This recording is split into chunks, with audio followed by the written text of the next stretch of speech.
She was a legal pioneer, a trailblazer for gender equality, and a force for justice. Ruth Bader Ginsburg wasn't just a Supreme Court justice, she was a revolutionary whose Jewish values shaped her fight for a more just world. Born in 1933 to a working-class Jewish family in Brooklyn, Ruth Bader Ginsburg grew up surrounded by the resilience and determination of immigrants. Her mother, Celia, taught her the value of education and independence, lessons that would stay with her for life. But Celia passed away the day before Ruth's high school graduation, never getting to see the groundbreaking career her daughter would build. In law school, Ruth was one of just a handful of women in a sea of men. At Harvard, she was asked why she was taking a man's spot, but she didn't just keep up, she excelled. Transferring to Columbia, she graduated first in her class, yet no law firm would hire her.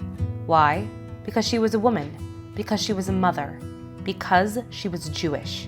Instead of giving up, Ruth changed the system. As a lawyer, she took on cases that chipped away at gender discrimination, not just for women, but for men too.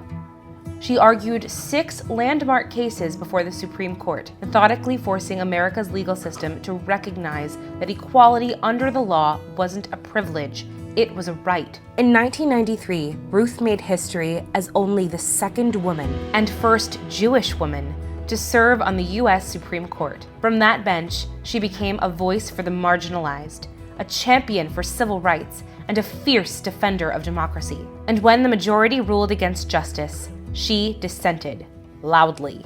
Her dissents became battle cries, inspiring new generations to fight for change. Ruth's Judaism wasn't just heritage.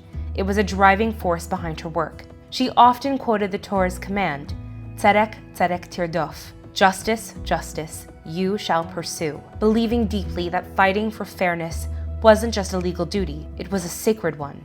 Ruth Bader Ginsburg passed away in 2020, but her impact endures. She taught us that change doesn't happen by waiting. It happens by standing up, speaking out, and never backing down.